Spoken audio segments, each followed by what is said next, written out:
Welcome back, everybody. Today we are here with the 11th episode of Splat Chat. 11 whole weeks. Holy. I am surrounded with some amazing players, all have contributed to the scene in a lot of different ways, whether through playing the game at a high level, whether through commentating, the TO behind the scenes. I am excited for that. Nolan, Nine, Magic, how y'all doing?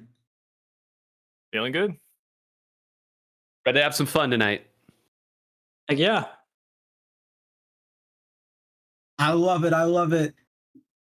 Now, last weekend was truly one of the craziest we've ever gotten in Splatoon 3. But just the whole entire scene, it's one of those rare moments where the whole entire scene is like, dang, this really happened. And the cause of that is the Splat World Series. There's a lot of discussion that's brewed after it. The sets, they might have been shocking to some others, but some other people might have been like, this was expected. But just starting with the basic things. Splat World Series, of course, the NA was represented, EU was represented, Japan was represented, but how really did each region do? How did they do? Before we all shout the obvious answer here, I just want to point out that behind the scenes, everybody, when this comes together on a weekly basis, you can usually see the estimated runtime for each of these episodes. This has been given an estimated 2-hour runtime. So if you all wanted just the sneakiest of previews of how much yapping we're going to do tonight about all this fun, that's exactly what you should expect, is about 2 hours at least of absolute pandemonium. But yeah, NA didn't do so well. That's my contribution to this conversation. There was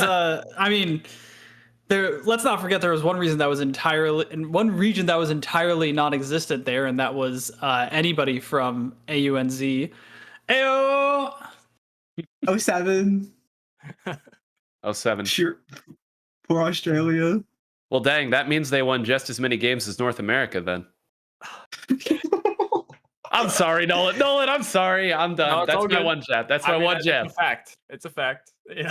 I can't argue. Actually, I should say, Nolan, you did win games in this tournament. I kind of glossed over that. It's just not against Japan, but you guys did. Japan. Yeah. You guys did get some wins. Yeah, we got two. I mean, obviously, the main statistic that everyone is talking about is the one versus basically that whole first round scramble, right? Like that was, everyone had their eyes on one column of the tournament, and that was going to determine the entire weekend's conversation. Yep. And it went like some people expected. Some people were haters from the beginning. 1 in 24 is that number. But to Magic's point, the conversation really was, what's winners round one going to look like? And as you viewers at home probably got tired of Magic and I bleeding at you with this particular statistic, but we had commentated the Splat World Cup and the previous iterations of the Splat World Championship online version. And every time that one of those tournaments happened, which was a similar arrangement of top Japanese teams, top North American teams, top European teams in a double elim bracket, similar to this, one team from the West always got through winners round one. So to say that we expected at least one to get through is, that's what we woke up that morning thinking was, one of them's going to get through. And but Japan looks sharp as ever. Congrats to them. Yeah. This was, the first time I think that we actually got to see 8 of the strongest potential permutations of pickups from Japan. Previously in some of these, they've done different invites or tried to invite players that maybe people aren't as familiar with. Although I should note that neither Melon nor Chocopero nor Ryukun nor Himajin nor insert other godly player was in this tournament. So there were still monsters that were not present. So Japan, to say that they fared as well as they possibly could, I think would be a fair statement. There have been a bunch of area cups where there've just been gauntlets, actual gauntlets. And of course, area cup format is the literal gauntlet of you've won and done. But I would say that there's never been, even in SWC, where there's been like this much caliber, like this jam packed with that caliber, right? Where it's just every single team has heavy hitters, has people who are either proving themselves on the run or have proven themselves in the past. Like it was quite honestly epic gaming. That is the phrase that I would use for that. Nolan, have you played in Area Cup before? I think Moonlight has had a couple of runs, right? We have not played it yet. Okay. This is our second ever time facing Japanese teams. First time on this scale, so it was definitely a bit of a kind of a shock of the different level. But because weren't they? There was one super jump that a few teams ended up joining, right? Was that when Comet was still entering everything? And Yes. when Kuro Kill Squad was there running the show for a bit? God, that was back when Shelton was still playing all the time too. It was like Kuro, Shelton, and then I don't even remember who the other two were. It didn't really matter usually, to be honest, but those two were entering everything. Although you guys probably weren't Moonlight back then, were you? That was still one of the Seafoam arrangements. yeah, during Seafoam, I was kind of like just kind of lurking, trying to like pick out what player. I was pretty picky, but after Seafoam blew up, the remains of it was like, hey, do you want to play? I'm like, sure, we could try it, and it just kind of worked out. It was been 2 years now, so that's pretty cool. So then what was Wow. the other tournament you played against Japan in? It was very. I don't remember the tournament name exactly, but I think it was like the month or like a couple months after we formed. We played. It was like one team that we faced, and we won. It was pretty cool. I could try and find the Sendu tournament. I think it was on Sendu, but it was like 2 years ago. It was a while ago. Oh wow. Okay. That's still pretty impressive. That is still pretty impressive. There, well, yeah, the general sense around like both what people talk about as well as just the feeling we've got is like, wow, Japan really showed out. But specifically for your run, Nolan, I'm curious to hear just like what was it like fighting Dragon Rex specifically, since like of course like they're a Japanese squad, yeah, but it's like the way they play specifically in their weapons, they really gear toward this like really aggressive push as thoroughly as they can play style and try to use like the brush debate or like Norishio walking debate. Like what was it like? That was part of like the shock of like just how like in your face they were like immediately as soon as they got a chance to do it, they were right there. In our VOD, we looked over the games. They were on our museum plat in 8 seconds from the start. Wow. So definitely not fun for our style where we're trying to like get set up and move a bit slower. They were just in our face immediately. That game didn't go too well, but our second game we did pretty good. I would say we held our own. It was just at this type getting of over the shock. level. Yeah, at this type of level, this caliber of play, it's like even the small mistakes really snowball into these losses. So you saying that reminds me of, I want to say it was in August SWC, probably in 2022 or it would have been 2022. That was the tournament that Norishio teamed up with a certain Japanese Tetra players whose name shall not be named at this point. It's Mashu, we all know.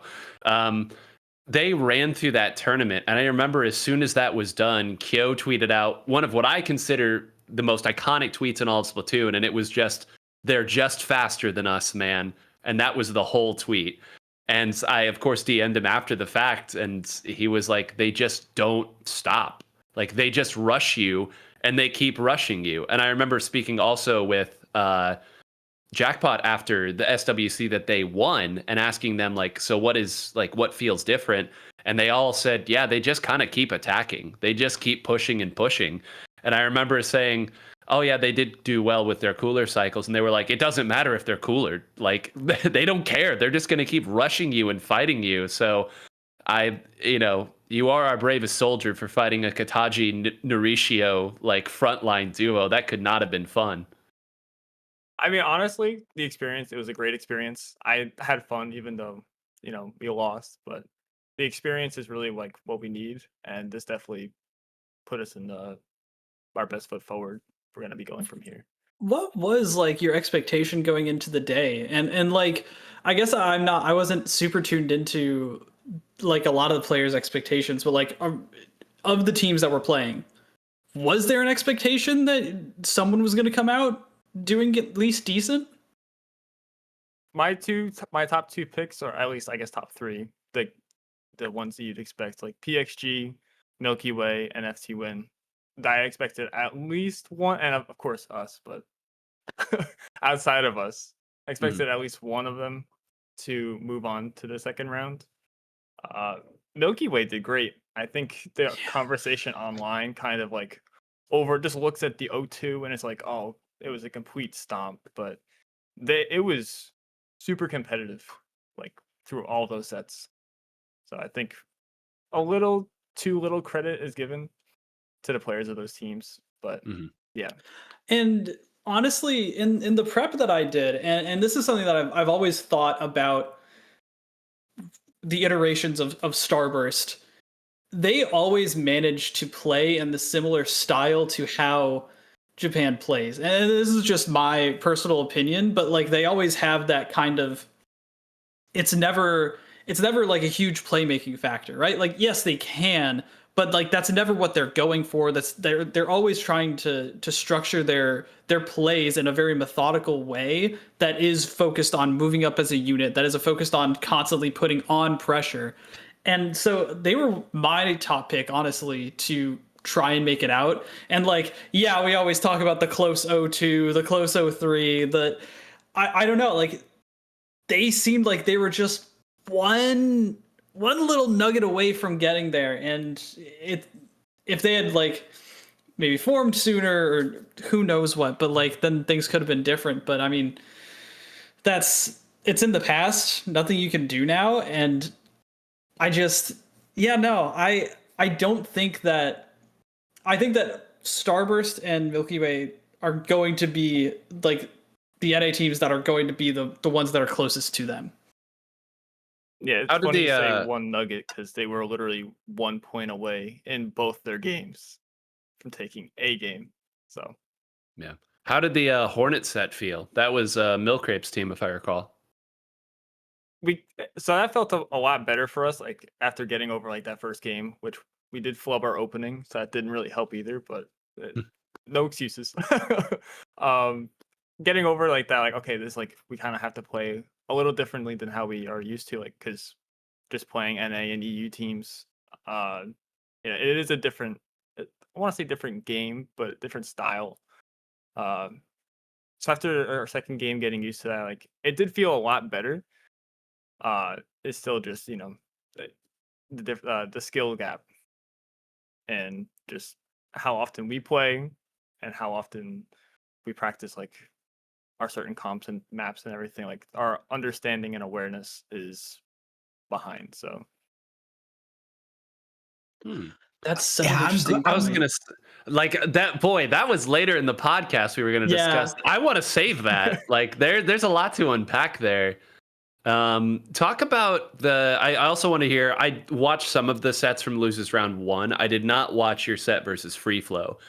Free Flow is one of the most universally liked teams from what I've pieced together about, the talk about them. Kind of a homegrown squad that's, gotten better and better as time goes on, one that's easy to root for. So what can you tell us about it, what it was like to play? Had you played Free Flow before? We scrimmed them, I think, the week before, or like the week leading up to, I guess it's the same thing. Before the tournament, it was good. They definitely I was a little surprised, like not dissing them at all, but from playing, Starburst and Milky Way, sure, and FT and going, they did great. I think they did good. They definitely have the potential to really push through. I think they'd really just need that experience, like scrims and tournament runs, stuff like this to go over. And they have a great game plan. They have a great style that works for them. They could definitely make it. I was like trying to remember when I had why I had heard of the name Free Flow leading up to this, and I remember that it was because they were at Gridlock the time that I went and commentated. I think that was 2023, and they had gotten third or something, and I was like, and like there wasn't really a the gap between like them and the next team up was like very obvious at that point. But it was kind of one of those things where it's like, wow, like seeing this kind of team that's like coming together, doing their own thing, like pushing and like putting on a good show. Like I was like, oh, okay, you know, this could be a squad that to look out for in the future. And then like seeing that they qualled in Super Jump, that they went on like this tear, I was like, that can't be the same team, right? Because it was just crazy the amount of growth that they had watching that set and watching them now.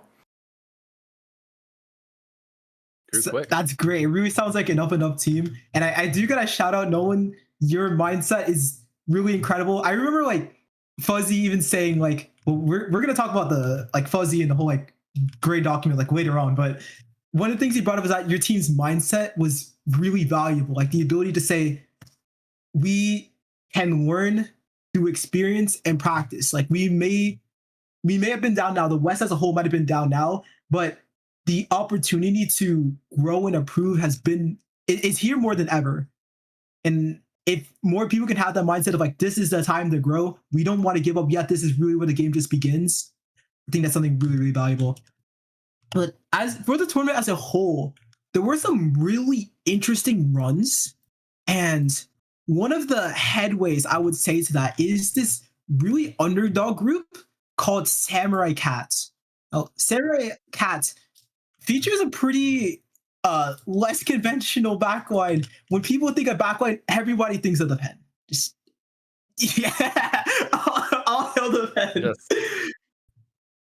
pen. Yeah, no, Magic and I were just going gaga because, as I mentioned on the cast, we got to commentate Area Cup 77 back at the start of Splatoon 3. I still don't think there's been a better tournament. Like, open entry tournament, I think that Area Cup 77 is still the best tournament ever.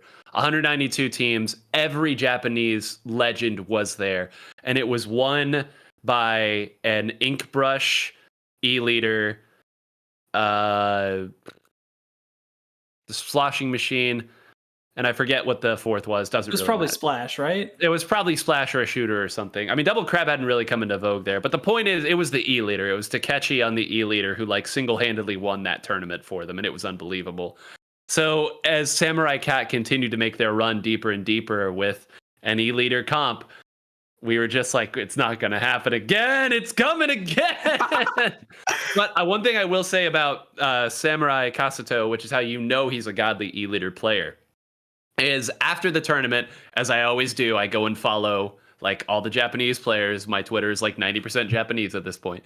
But the only highlight that Samurai had posted from the entire tournament, a tournament in which there were quads, collateral, insane shots, was an end zap highlight, saying basically, my end zap on this game was too hot. I've conquered Urchin Underpass.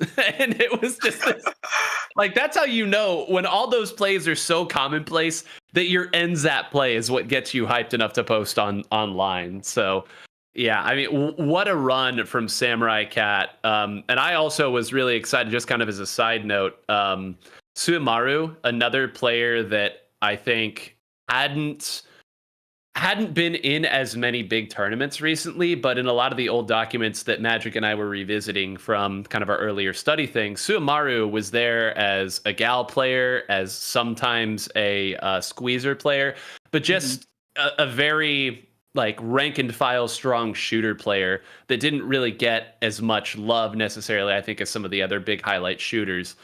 So it was cool to see that name float back around again. There's plenty of amazing shooter players in Japan, so it's always cool when one gets to kind of stamp their name on a big tournament run like that. Nolan, have you go ahead. Oh, I was gonna agree with the point. It's like, yeah, I have never in my life seen an E-leader as consistent as Kasato. And like how you bring up that the only thing that was surprising to them was like, wow, my zap was pretty good on just Urchin. It's like, Yeah. if you played Anchor, if any of you guys in the like streams playing Anchor, watch Kaseto. The codes are out. You will be blown away by just how insane their sniper aim is. I think they also posted the entire, because it popped up on my YouTube feed afterwards, actually. Like the entire VOD of the run from their perspective is on YouTube. You just have to search up Kaseto, probably in the hiragana. But like it's all there. It's crazy. But no, what I was gonna ask was, Nolan, did you and Moonlight, did you like watch their sets? Did you have any like, was Basil frothing at the mouth? Yeah, Basil was enjoying it. Really wanted the E leader to take it home, of course. Yeah, I didn't get to watch all the way through, unfortunately. I checked back up afterwards, but it was crazy to watch that every single time the leader team took a game, they got counterpicked Urchin immediately, like frame one, every single time. And that's, I was gonna say with the tweet with the zap on Urchin, like, yeah, that's probably why, because they played it probably 6-7 times that tournament. Yeah. Well, if you look at their tournament run, Samurai Cat, with the exception of their win versus Milky Way, not a lot of clean sets. I mean, it's 2-1s, it's 3-1s, it's of course 1-3, the sets that they lose. And that's, I think, what's maybe even more impressive about their run is, at least until they figured out the NZAP mid-tournament, mind you, they were basically guaranteed one loss every set because they were going to get counterpicked to Urchin, or I think they got counterpicked to Humpback once or twice or something. But yeah, they would just immediately get counterpicked to a map that they didn't have a real answer for. And to make a tournament run in the face of always losing one game on the counterpick screen makes it even more impressive. Now, the flip side to that is, okay, we get Eel Tail game 3, you idiots, but that also means you have to win game 1 on the neutral. And that's not easy when it comes to pressure. Like knowing that you kind of need to win game 1 if you want to win the set. And again, so impressive to figure out that NZAP to that level. I know some people may be like, oh, you figured out NZAP, whatever. Like everyone figures out NZAP, but like you got to understand it's a different level here, okay? You can't just be painting nothing. Wait, scroll back up. Did they win every game 1 except for one? No, they won every single game 1. Oh, that's crazy. Huh. Guaranteed Urchin. Wow. All that hard work just to get counterpicked to Urchin, no matter what you do. But that's insane consistency. What? Like, that's insane.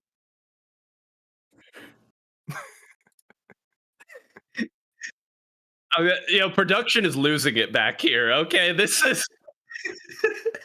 These, we'll talk about the stat sheets that you all put together in this and the real-time stat. I think this might be your finest work in terms of real-time statistics. This is the good stuff right here. It almost reminds me of like in a fighting, specifically Smash Bros, right? Whether Smash Bros, like if you lose a game, you can ban, like if you win a game, you ban yourself and the opponent's counterpick you, right? This reminds me of like a character like Kazuya who really, really likes these stages with no platforms. And whenever Kazuya loses a game, you know what they're going to counterpick. Whenever Kazuya wins a game, you know what they're going to do. They're going to pick all the platforms in the world. They're just going to camp. Leader kind of reminds me of like this really polarizing, inevitable type weapon where it's like, okay, this leader's too good. We have to pick the stuff that limits it. If we pick that stuff, we might be fine. It's so interesting. It's so interesting to see. Yeah, I'm more of a Marth on FD type of guy myself, but the point is well taken. But actually, I'd like to spin this off a little bit because I guess this is sort of encroaching on the declaration of Inkopolis. So maybe we'll just talk about it here. Obviously, the hallmark of Area Cup is the simplicity of its format. Well, I guess the hallmark is that all the godly players show up. But number 2 is the format. It's very, very simple. It's, random pick for number 1. Then counter picks from all the Splat Zones maps. it's interesting. We don't really have a format like that is commonly played, I should say. Obviously, this type of format has been run over here before, but that meant that you got to see some of these weird picks that favor some of these comps. And I think that took the prep to a different level as well, or at least the mid-tournament reactions to it. Nolan, you're like one of the perfect people to talk about this, because I've always looked at Moonlight as a team that really has an idea when they go into a map mode, and the more prep time you guys get, the more you can kind of hone in on that. I think back to obviously the iconic Bamboozler picks of yesteryear. But I also think of like the maps where you would bring Kraken out as opposed to some of your other weapons and change that up a little bit. So I'm curious, kind of open up the discussion to that thought of that format, and if some of the great games that we got in these storylines were just because it's, hey, it's only Splat zones, but that means we can play every map. Yeah, I think definitely some of the games at least were like, okay, we can pick, we practice this map, we know our game plan, like we can win this map. But also like these other teams are also practicing those maps that they're bad on. We had our fair share of experimentation with Bamboozler. Yeah. Mako Zones really just had it out for us. We played that map 8 times in a row in a scrim until we won, until we figured it out. And that was the comp we landed on. Yeah, I'm glad my weapon pool has at least opened up a bit now. Kraken 96 is not great everywhere, but my teammates are incredible, and they know how to fill these gaps of what each of us are missing. I think that formula for counter picks would be great. I think closest thing we have is something like In the Zone, if I'm not mistaken, where you get to pick, but I think it's limited pools of maps. I would be open to trying everything. Just go through with it, every map, play everything, get some oddball picks, surprise the opponent. I think it'd be fun. On only one mode, or are you saying all stages and all modes? My opinion has flipped. I'm more all zones now, leaning. Wow. I think modes are fine, except for Rainmaker, except for TC, except for Clams. So, it just leads back to zones. No, Turf War is still open, it sounds like. Oh, God. Not this can of worms again. Shadow is jumping for joy right now. He would love to play Turf War. Obviously not popular. Hey, but let the record show at one point Gray was vehemently saying that Turf War is the second best mode in the game. So, and yeah, I mean, that opinion may have changed at that point, but I do remember that document coming out as well and just being like, I'm sure people will take this and be absolutely rational with it. Very rational. I remember like when we first started talking in S2, when the map pool ended up getting like massive, we started talking about limiting the map pool, and like literally these first conversations, like there was the whole idea of like, what it really boiled down to is like, do we value adaptability? Right? Do we value flexibility? Do we value being able to adapt to multiple kinds of maps, even the ones that aren't necessarily the most generally competitive, in order, or do we go the other way where we say, all right, well, these we know are the more generally competitive. You can have the widest breadth of options, right? It's not one dimensional. These are definitionally better maps, right? And so these are the ones that are more competitive. These are the ones that we should play on. And because of that, we can start honing in on strategies and valuing prep time over general adaptability. And I feel like that's a lot of what the arguments were when breaking down that specific scenario, right? Like when we first started using map pools. But I feel like it's almost flipping back to the other direction now, where now all of a sudden we're saying, no, maybe adaptability is the better way to go, is something that is more valuable for learning the game more in the long run. Well, I think the nice thing about an all mode tournament is that you kind of get the best of both. Like, you get to play lots of different maps, but it's like something of a controlled chaos. Like if you get counterpicked to mincemeat zones, you got to hold that. You got to figure something out in a hurry. I mean, get your sloshers warmed up or something. But I think that part of where that argument started to not fall apart necessarily, but where I think things have changed is that people are just better at the game now. From like an understanding of Splatoon in a general sense, a mechanical sense too, is I think that in practice, what people will do in a situation where adaptability might be called for is if it's just too broad, they'll just go with their 8 out of 10 answer to every problem and then trust that they're better in the scramble situations, that they can recognize more than you. And that can be rough. The thing that is kind of nice, and as we saw, is at the very least, if it's counterpicks, but it's just one mode and it's still all maps, you still get the opportunity to be exposed to a certain thing enough that you can adapt. I mean, the obvious answer, of course, is the NZAP that we were talking about from Samurai Kasuto with Urchin. But as we'll talk about later on here, there's a certain Splatling player that also figured out something to do against an E-leader in real time, which is maybe just spam a certain Inkzuka special. But that's the kind of thing where it's like you've opened it up enough for there to be some counter picks and some adaptability and playing to your strengths, but you haven't opened it up so much that it's fruitless to try to prep for everything. And I think that that is part of why, as we'll talk about in the Declaration of Ingopolis, why that sort of approach is being advocated for, at least by top players. Yes, it's so interesting seeing the map list evolve. I actually do remember a little bit of I didn't play competitive at the time, but I remember like Magic 8 Ball, like that SMB2 dude video talking about, oh well, the map pools are like they're like this and that's the problem. And it's like that's a great point of just how like almost full circle-y it's been, which I love it. I'm here for this, like as the map list evolves, like what suits our skill level, what to kind of get us to the way we want to go. I think we just wrap up or we do like a quick little highlight of Naigora, which is one of the players that played in the Splat World Series on that winning team, and we saw some just I want to say incredible flexibility throughout pretty much all the players on the winning team on the Invincible Fleet Mario, but specifically against Samurai Cat. There was a bluefin game, a very unique bluefin game where their solution to one of the best snipers to ever grace this planet was to press the right stick a lot. A lot of right stick presses, a lot of Zuka, and it's crazy. It's just like if you watch the replay, almost every single Zuka that Naigora selected, it would be on Samurai Kasuto's face, just like immediately.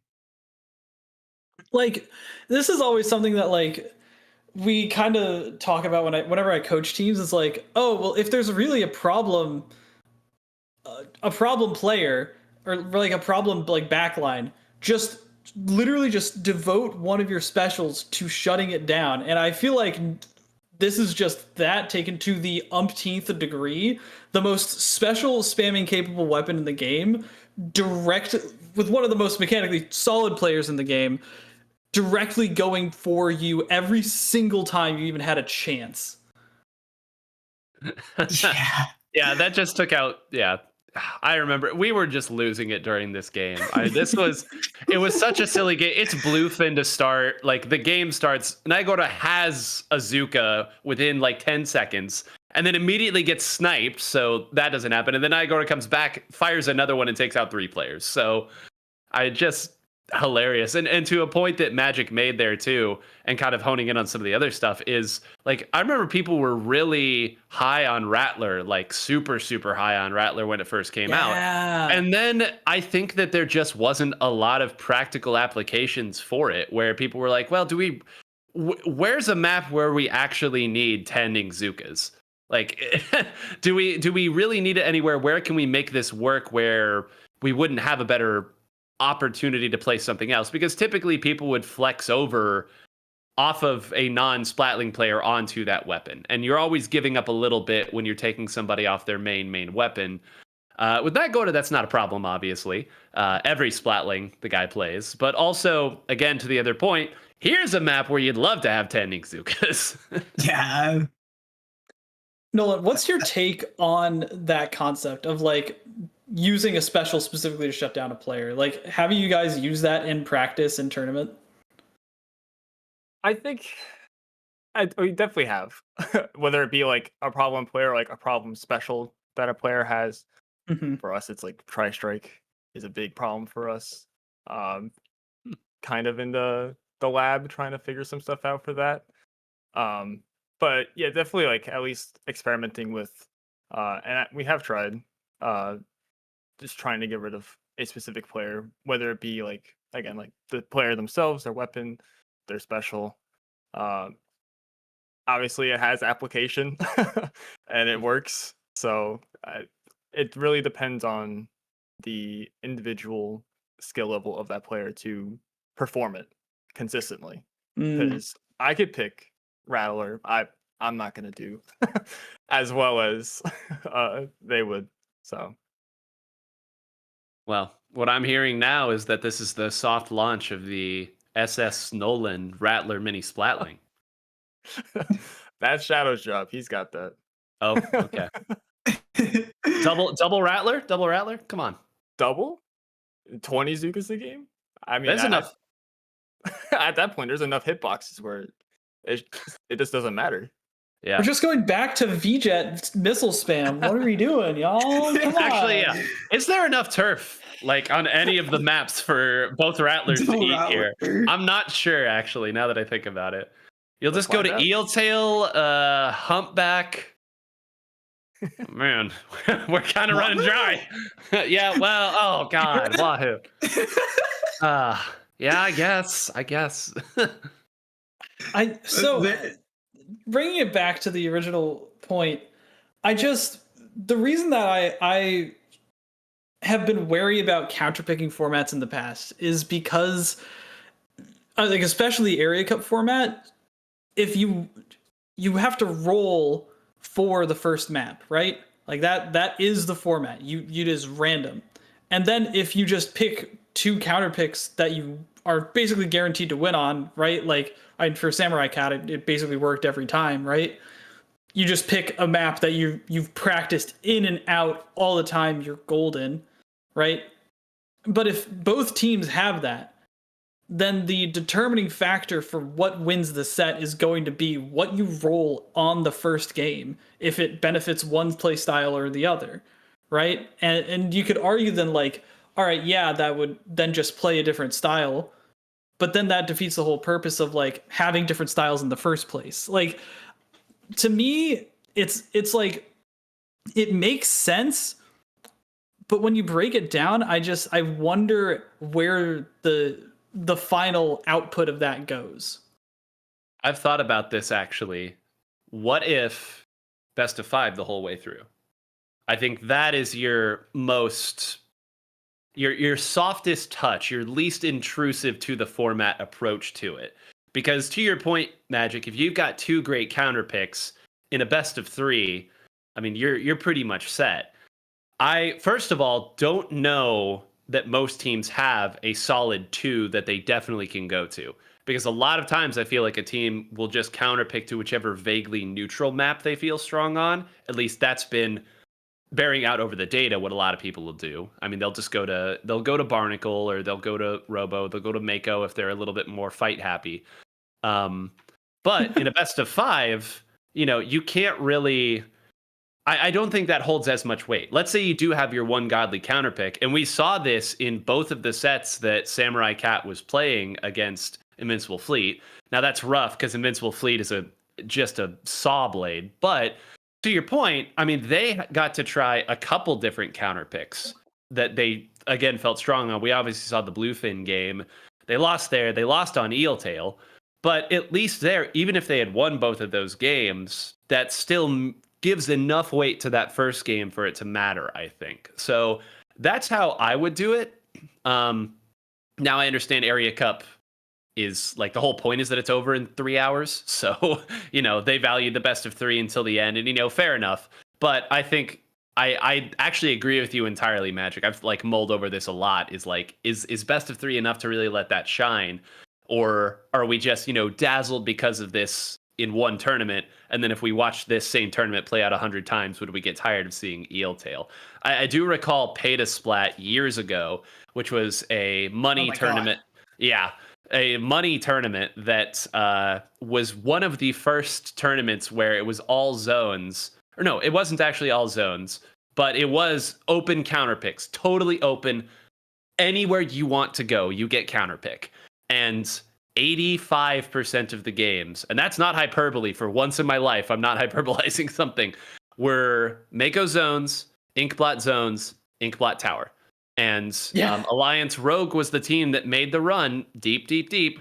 And every single set was those 3. And I remember afterwards, everybody just being like, wow, counterpicks suck. And it's like, you can't give all the power here. You've got to roll it back some. And I think random game 1 plus counterpicks is a nice way to strike the balance. But I think best of 5 is where you'd like truly find the balance of what the counterpick matters versus that game 1. I think a good balance also would be typical, like, or I guess this is not like the area cup format, but in a double elimination style, have set map list for so far in, and then later in the bracket, like semifinals, finals, open the option to counter picks, and have a set map on game 1 instead of random, and just that's been the best for me personally. I get enjoyment out of being able to choose after a pre-rolled game. In that best of 5 scenario. So you really do like that LAN format that was figured out back in, I don't even remember what, like 2016, 2017 maybe. like that was like one of the first formats that really came up with that LANs. Like that is your gold standard. That's my preferred, at least. Obviously it varies player to player. And at least the conversation we're having with in these like completely random and then all counter picks, definitely best of 5, I would say the whole way through would be the best, so that you don't get rolled on game 1, and then this is your last chance. Like make it count. Mm-hmm. Mm-hmm. And you're still open to this in all modes tournaments too, or just in general any sort of tournament? This is the format. Would you like, or would you change it if it was just a one mode tournament? I think it works well also with the all mode style, like the LANs being all modes, and this like later on in the tournament having these open counter picks. It's just the more I've played modes, like Rainmaker really like stinks. Like it's not. I think a good compromise would be zones preferred, zones every other game, and then have the modes in between. But I mean, like we said, like the map list and everything has evolved so many times over the amount of like 10 years now that we've been playing. So oof, that's a lot. A lot of Splatoon being played. Yeah. Like, okay, so here's my devil's advocate position right now. So in most other shooters, right, they play longer formats, right? I mean, like a Valorant best of 3 is 2 to 3 hours, right? Right, and so they have to play either super long tournaments where they like really shorten that format, or they do like leagues where it is, no, you spend 2 to 3 hours every night playing one team. Should Splatoon start trying to veer more towards that length of play, right, where we are focused on leagues, where we are focused on longer form tournaments, right, with player caps and all restrictions, so that the format doesn't like completely balloon out of proportion, right? But with these longer styles, right, like do we think that something like counterpicks would work better in a longer style? So I have an answer for this, because something like this was already tried, and I'm proud to say I had a small piece in it. A very small piece, but a piece nonetheless. And that was the GSM Grand Prix, from way back in the day. I mean, that was 2018. But that idea was the set of sets, and it was a best of 3 in one mode, and then a best of 3 in another mode. And if it went the distance, you would have a best of 3 in all 3 modes. And Clambits probably was the one that they didn't play at the time. But or maybe the teams all decide, whatever it was, however it was. And those GSM Grand Prix were also big points for like getting to the finals at the time. It was partly a qualifier for the Ink TV Invitational. So teams that were really good showed up, but they didn't get a ton of entries. Sort of like a Mode Cup or a Fries Basket, sort of as a modern iteration, where they never got a ton of teams, but the teams that showed up were all really, really good. But there was a lot of really positive feedback to the idea of this set of sets, because it meant that teams could really hone in and specialize on one mode and use that kind of as their way to fight through. But everybody sort of knew, right? It was still smaller map lists, but it was just those 3 modes. And that meant that you could play 3 best of 3 sets, and you always had a neutral sort, because everyone considered Splat Zones neutral back in those days. And then it was just sort of, are you better at tower control or are you better at Rainmaker? I was a huge fan. I think it partly fell out of favor because that format really sucks when one team is way better than the other. It's hard when one team is way better than the other. So because you just get clean 4-0s, right? I mean, then you're basically just getting beat down for a long while. That does make sense. I think that set of sets wouldn't work now, and based on Nola, what you were saying about how there's a lot of game breaking things in things like clams and in things like Rainmaker right now. So like I agree that format was fantastic in the past, and wasn't that used for the Resurgence League? A variation of it was, yeah. So like it's not like it hasn't been used recently, but I think that it's really been falling out of even like possibility recently with just how players' feelings are developing. Well, I don't think you can do it in an open entry tournament. I think it takes too long. So to your point, Magic, I think, you look at where it was utilized, and it was also used at LANs. The Beacon and Long Island Summer Splat events made use of it there, which makes sense because that was, mostly just GSM staff. But it made sense there. And, I think there may have even been one where they toyed with 3 best of 5s as their set. Wow. But we never got a game 15, thankfully. that do recall that. Yeah, those events were always tough because it was just, wherever all the top New York players decided to team up. Very fun discussion to see what maps are best for the most competitive experience, but also the most fun, the one based on time. It definitely does balance around based on for example, like the set of sets not that great in open, but looked like it was a lot strong when it came to the invitational league type of things, or the like set map list and the counter picks, just depending on like how far you're in the bracket. There's a lot of depth to it. I like it. But map lists are definitely something brought up in this. Also, I wanna just take a gander at something very heated. Twitter enjoyed speaking of this. Blue Sky even enjoyed speaking of this. The declaration of Inkopolis. So, anyone that doesn't know about this, after the Splat World Series run, after the West is, some would say disappointing. Arguably, like a lot of matches were arguably close, like in themselves, but generally not the result that we're looking for. Gray alongside Keo, alongside Jordan, Fuzzy, also the Twitch chat as well, all bundled together, tried to group what are the changes we need to make collectively as a scene, both on an individual level, community level, when it comes to the team versus pickup culture, and it manifested in this.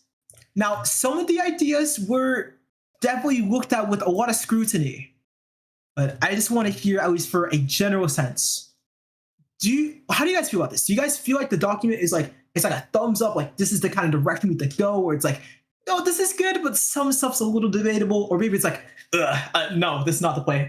Go next, GG. I'll let will, Nolan go first. It's a lot. Yeah. It's a lot. I think just to start as a general, like the document itself, I think it gets a thumbs up from me. Maybe I think there's definitely some things in here that I disagree with. I have it pulled up right now. I think the like team aspect of like respecting your opponents and not making excuses, absolutely, that is mental. You have to, even like if you think like, oh, this is just gonna be like a wash, like we have to put that mental forward of like we have to just go in and win and just do our best no matter who the opponent is. That goes into nerves as well, like Moonlight with against Japan definitely got a bit nervous just at the start of like, you know, these big names that we're fighting. It's like, oh, like it's scary, but like using JPX power, I kind of agree. I think solo queue in general is a great way. That's what I did in Splatoon 2. I just was a solo grinder for a long time.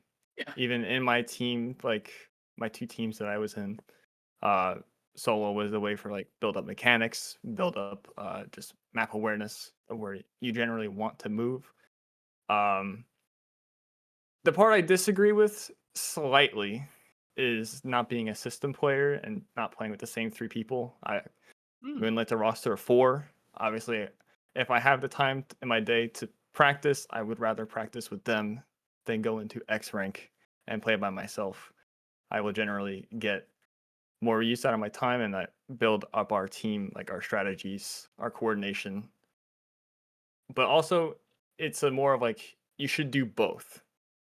You should do these solo queues, even though it's rough and it is annoying and it's frustrating. It is great practice. I agree completely with that. And picking your favorite weapon and mastering it, that's it's like you can be flexible, but also again, I'm just using my personal experiences. Like Splatoon 2, I was a K Pro one trick the whole way through. That's all I played. It definitely bit me later when it started falling out and it started becoming not as good. But and then the community part is the part I disagree with. I don't think we should be removing plus servers, plus levels. It's a great resource for these people that are in it. It might be their only resource if they're not in the team. It is very daunting to reach out to people and be like, "Hey, can we play?" And like, it's hard to build those connections. But with the conclusion of like, it's more of proving yourself as a player is the most important part, and the best way to do that is practicing individually and playing in the tournaments against strong teams and practice and scrims. It's kind of it's a whole mesh. It's not like just do this thing and you'll improve. It's a lot to keep up with, and yeah. Sorry. No, I like that completely- answer. Yeah. Yeah. I want to point out that when Nolan says gets a thumbs up, Nolan's got huge hands, so that's a big thumbs up. Nolan's like 6'5". Don't let him don't let him get that away from you. Dude is tall as heck. You talking about like JP and like solo queue reminds me of like Dragon Ball Z, way back. I remember I was a kid during the Cell Saga and the Boo Saga. And I always remember that scene where Gohan is learning how to become Mystic Gohan, and he's training with the Kais, and he's swinging around the Mystic Sword over and over and over again and whatnot. And he's like, yeah, I'm going to be so strong with this. And then they accidentally break the Mystic Sword. And then they're like, oh no. And then he's like, actually, I think I feel kind of strong now. And then you realize in this scenario that JP solo queue is the sword, and you as the player are Mystic Gohan in that scenario. And Mystic Gohan, ignore the fact that he threw his first fight because he was cocky, was pretty cool. He's absolutely a beast. Well, now literally a beast too. I mean, following all the way up in his new forms. But yeah, I have always phrased solo queue as this, that playing lots of solo queue won't make you the best player, but the best players that I know also play a lot of solo queue. And I especially you cannot fluke your way to a high XP power, especially in Japanese solo queue, but even North American solo queue. All right, you lose a set, you lose like 300 points here, okay? Because like the average, Joy the Data Nerd did an incredible sheet on like what the average X power is in North America right now. It's like 1,800, man. It's real low. So yeah, it's very, very low. So yeah, you're gonna learn a ton playing that. So I entirely agree with it. I mean, saying that X power, if you play a lot of solo queue and reach a high power, you will be a strong player. That is not to say that you'll immediately win everything or that you'll mesh with anybody, but I was on a podcast with Gus a few months ago, and I said, like, Splatoon is a game about experiencing lots of very, very fast-paced, bang-bang moments in the game where you can't think. You got to react and you got to move. And the best way to train that in real time is to just play the game a ton. And the easiest way for a lot of people to play the game is solo queue. There is no substitute in this game for playing the game a lot. And especially now, especially in the meta we're in, you got to have good mechanics. So I am 100% with you, Nolan, on that. The one piece of this that I thought was wrong or most egregious to me was the name. Like, if this wasn't titled The Declaration of Inkopolis and it was just things competitive players can do to get better, and that was the post, like, first of all, it wouldn't have got 140,000 views. So, kudos to Gray and the crew for knowing exactly how the algorithm works. But they did not do themselves any favors by calling this a declaration, which makes it seem like this big sweeping panacea to fix a scene that has always been fragmented. Let's be real. Always has these deep, deep pockets of players who want something entirely different from their competitive experience. If this was just how top level or how to get better as a player or any other form of messaging here, I think most of this stuff is pretty inoffensive. Like, to be frank, this is just Japan's approach, copy pasted with cut off the plus servers type of thing. Like, that's really what this is. I mean, the plus servers came from Japan. The original +1 server was a Japanese scrim server that Tic Tac and some other people brought over. And then it morphed and grew and spotted out there. But plus servers do exist. Dynamon famously had like a 2,800 plus scrim server back in Splatoon 2 that once you hit 2,800 and were verified, you were in. You drop below 2,800 for a period of time, you're out. And that was just a transaction. So, like, I don't think any of this is really all that problematic.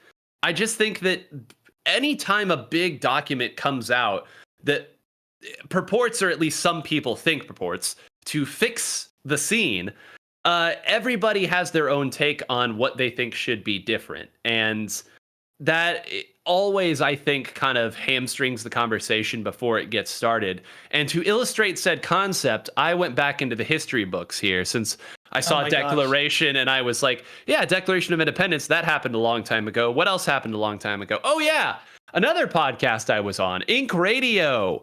I want to take you gentlemen back to Ink Radio episode 26, Top Player Treatment. This was a 2-hour discussion that featured the likes of Dr. Prodigy, Walkman, and Kendall.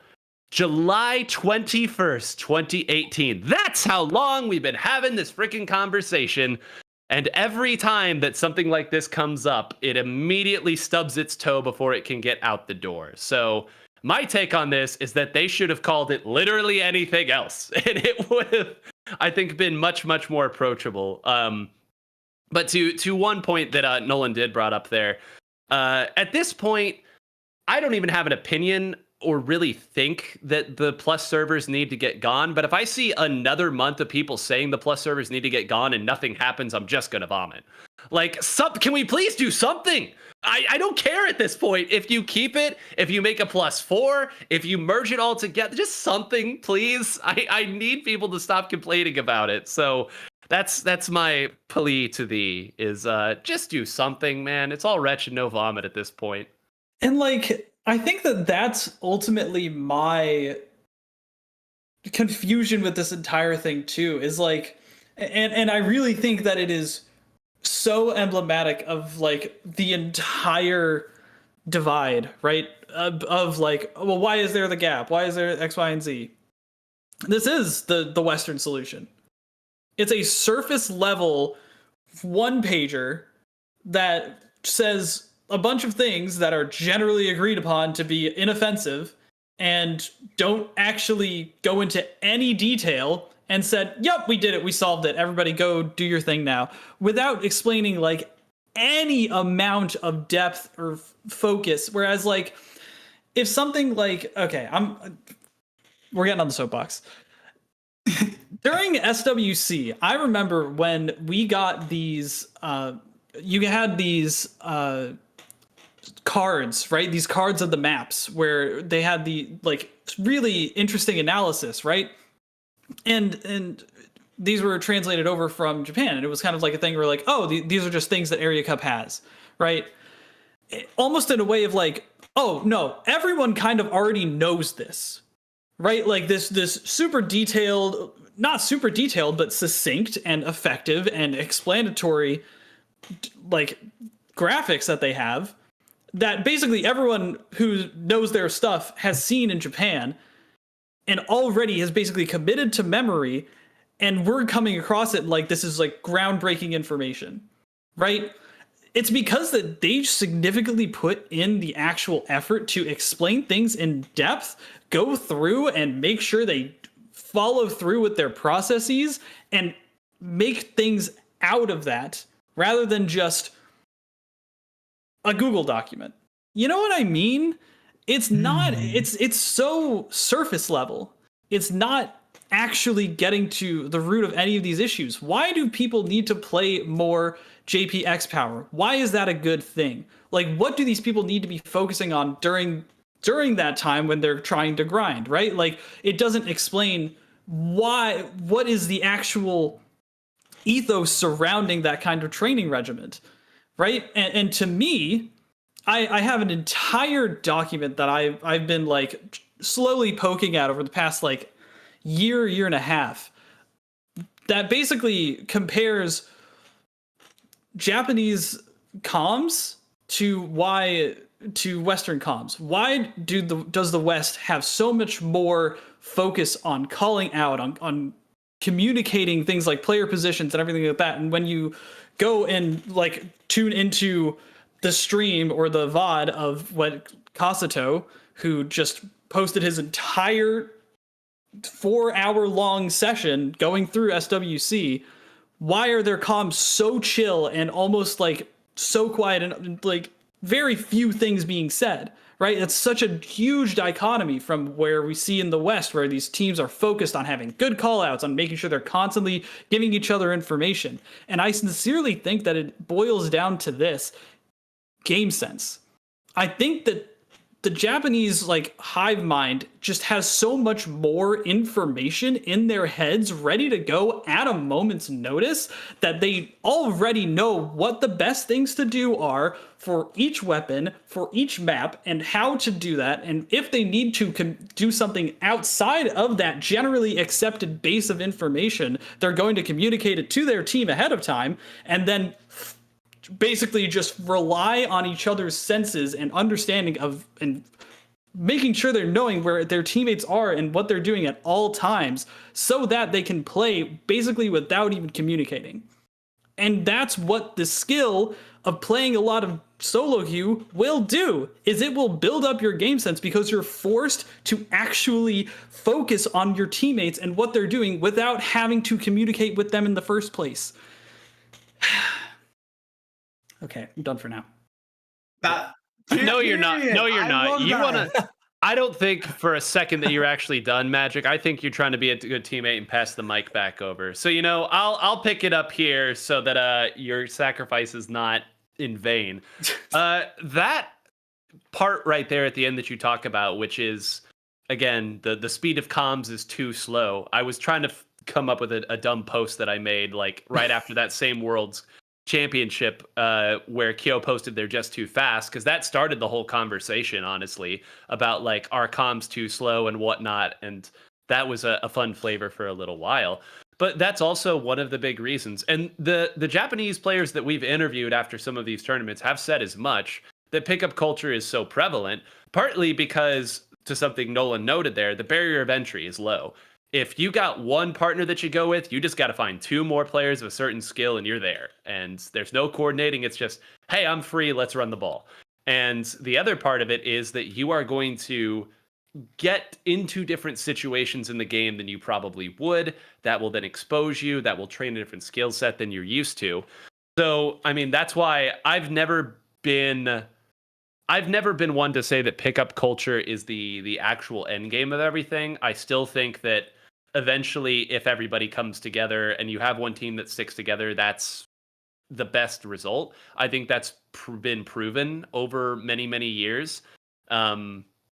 But to that point, to become the 4 best individual players that you are, I do think you got to branch out and play with other people. So Nolan said do both, and yeah, do both. Get your solo queue in, get some pickups when your teammates aren't available, and play with your team and get your scrims in while you can. Do it all, but above all else, don't just VOD review. Play the game, because you cannot plan your way to a victory in Splatoon. I know that we've talked so much about the maps and the counter picks and things of that nature, but I mean, at a certain point, you just gotta play it. And it's one of the reasons why I've always found that the top players are not the best at explaining what makes them good.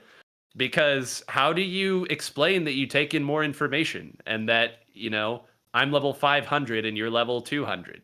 You know, in like, that's a lot of that's a lot of game differential. Like, I don't know. At a certain point, that's kind of how it is. And, you know, that being one of the core tenets of the declaration is why when I see people talking about, you know, we've got to fix this, and this, I think they sort of are missing the point of what that declaration is actually trying to achieve, which, you know, is clearly not trying to solve every issue. It's simply saying, hey, do you want to get good at the game? This is kind of the proven method.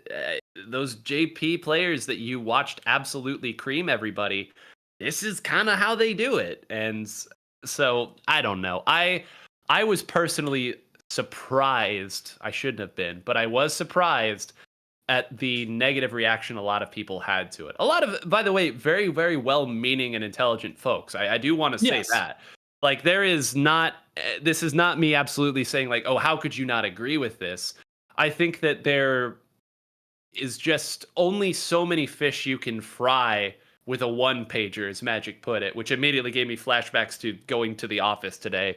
One-pagers were the topic of all sort of discussion. So, you know, back in the office there. But yeah, I think only so much to be done in one declaration, apparently. They can't all be the founding document of a nation, I suppose.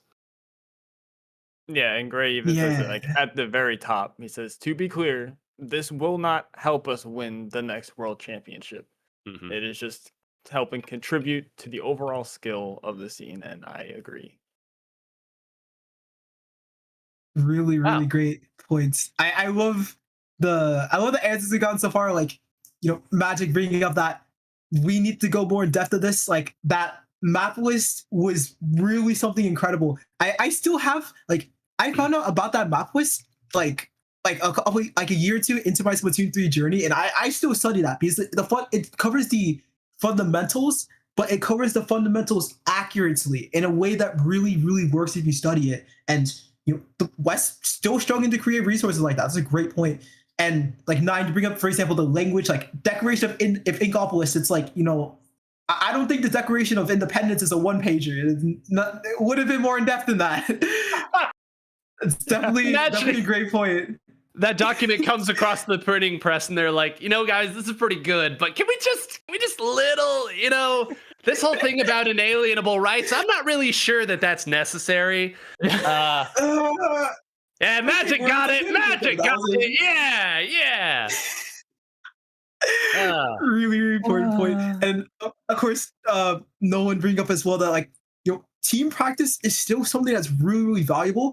I do even want to shout out, for example, the winning team, the Invincible Heat Ray Mario. If you look at the way that they play, it feels like a team. Like, they are so good at taking the same fight and following up each other. Like, this was one of the scrims that they did versus PhD, where Niagara got pushed onto, and then Granville saw that.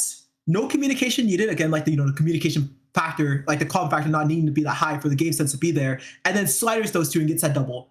There were so many moments through the Invincible Fury, which is the winning team, where they didn't have to calm that much, but their ability to coordinate with each other to see what was needed to be made in the moment and follow up. Some people call that speed. I don't like calling it speed because when people hear the word speed, they think, okay, I'm going to go 4-14. I'm just only going to run it. That's not the kind of speed that's happening here. The ability to follow up off of each other and see what the play, the best play that needs to happen in the moment. Maybe not even the best play, but just a play is something really incredible. But yeah, I like the answers for this. Yeah, it's like it's their rate of thinking that's higher, right? It's the how many steps can they go through in their head in that split second that's faster. I feel like that's what most of these top players that like say that are trying to get at, right? Is that it's not just they're moving faster, it's that they know where to be sooner than everybody else, right? They know exactly what button to press immediately, and that's the difference. That's the speed that we talk about. That's the acceleration, like from the FLC document. And like, I don't know. I feel like Sendo's not going to be happy about that. I know. I'm sorry. I literally have no idea why I brain farted that. The one thing the other point that really fascinates me too is there was a similar moment where Lobstar, when doing the final lockout on Samurai Cat in that eel tail game, decided to stand like just outside of the wavebreaker radius and just caught two people that were looking at that, like literally earlier in that game, Lobstar got caught in that backfield and like kind of tried to do a distraction tactic, but didn't really get a lot of value out of it. And like made just such a little adjustment of moving towards that ledge and then catching people, because he knew that what their strategy was to go top right, have the slosher slosh down, catch people there, because they had gotten caught out there earlier that game in that exact same way. And they made just that tiny little adjustment where he was just outside of the wavebreaker radius, knew exactly where to stand to just catch like 3 people as they were trying to come back in. And it's that kind of small adjustment that needs to be made. I think that the final point that I really want to make, and I think that it is touched on here in Gray's document, is that being a good team player is an individual skill. And I think that doesn't really make sense to a lot of people. It's a very counterintuitive point. But it is the most essential thing that you can do, is to learn how to play well with others. And that is something that only you can do, right? How do you know how best to play around your teammates? It's something that you have to learn, that you have to think about yourself. It's not something that just magically happens when you're a part of a team. And I think that that's a lot of the reason that, you know, we have this entire conversation about pickup culture, is like you have to learn how to play with more people. You have to learn how to improve that skill of being a team player. But I feel like with the West culture of trying to force those call outs and have this kind of like push and pull and communication, it causes a little bit of a disconnect in trying to make that adjustment happen where they are trying to improve better, like their skill set. It's almost like they do that to improve their call outs rather and like learning what different weapons do rather than learning how to play around them in those tiny moments. Nolan, I'm curious. Sorry, there's just one thing I want to get Nolan's opinion on here, because we've talked a lot about improving through the context of solo queue or on pickup culture.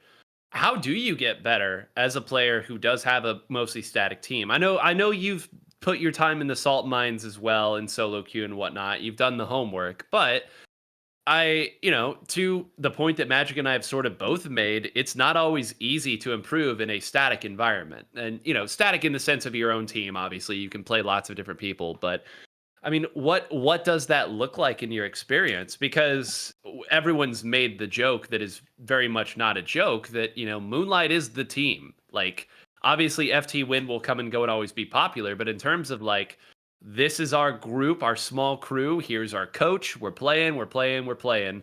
Like, you're kind of the poster children for that. So how do you get better as a player in a team setting? Because I think a lot of people probably also want to know that. Yeah, something that's come back from like the dead, I guess you could say, eights. This format of rotating the same 8 players between 2 teams.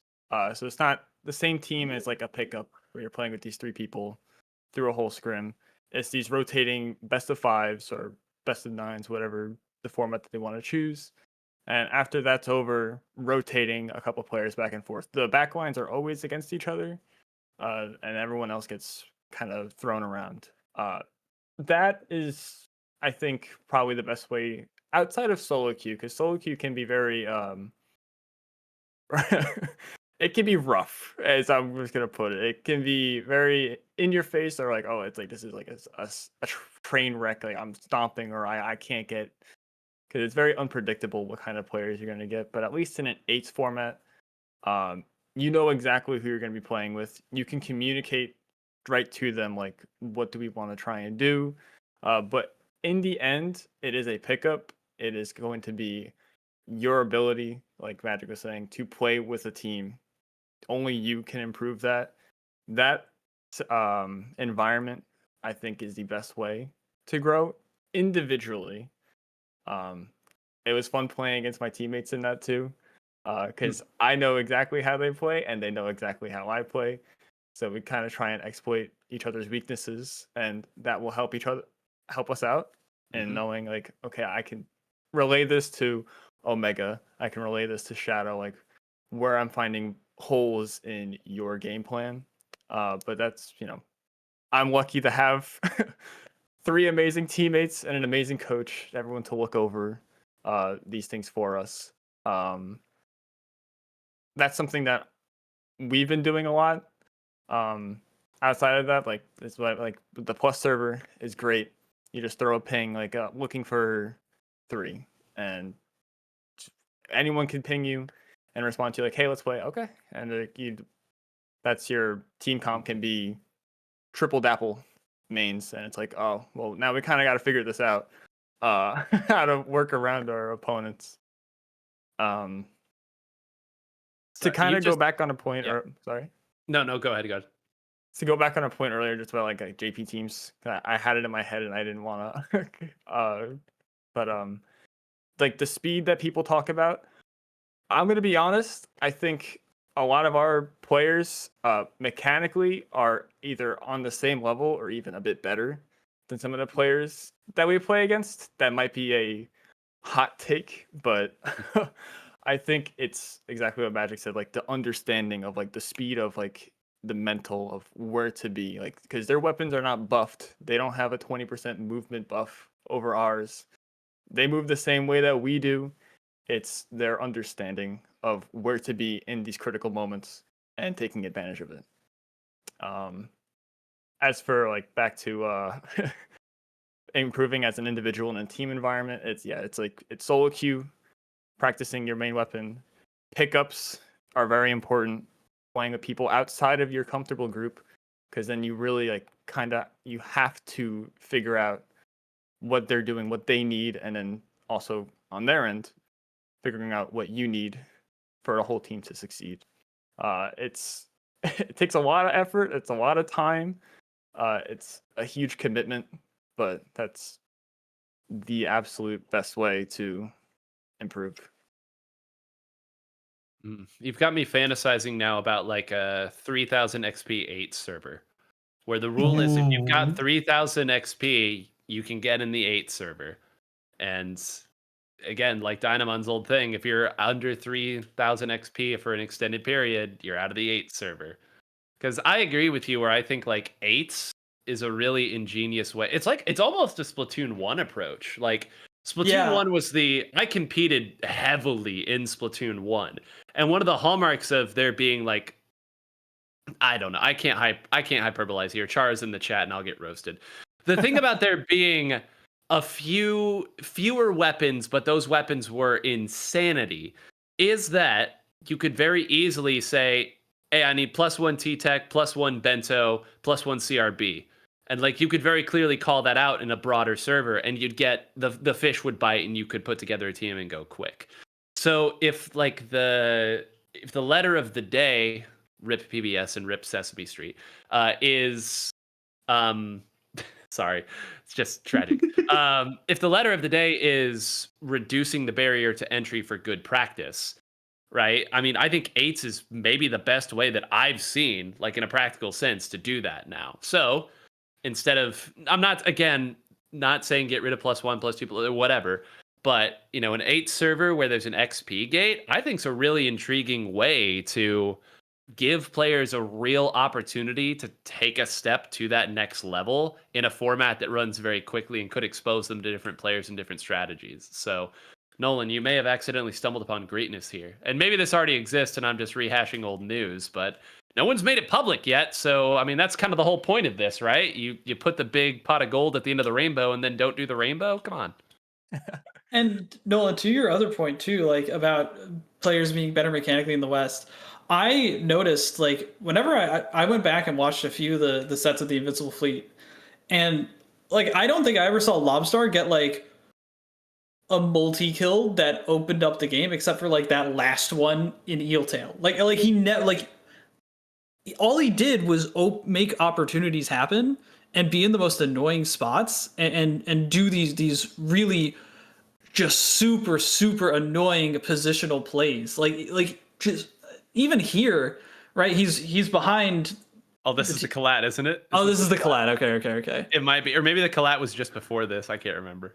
But no, like these players, they don't make these like outlandish flashy plays, right? They're hyper focused on doing the right thing and being in the right place, and it's so fascinating and such a different mindset to have, because I mean, really, these players they're not that flashy. They're not that like super impressive. I'm going to land all of my shots.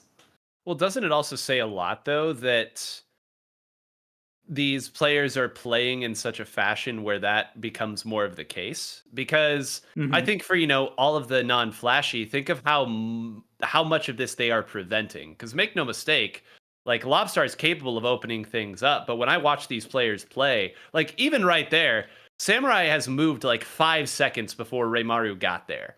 You know, that's just an example of like, okay, they're not making the big plays necessarily, but they're also not dying and throwing things away either. And that I find the oh God, what's the word? I can't think of it right now, but you know, to be able to hold yourself back from trying to open that up and recognize like, hey, we've got 100 HP and that goes away really, really fast.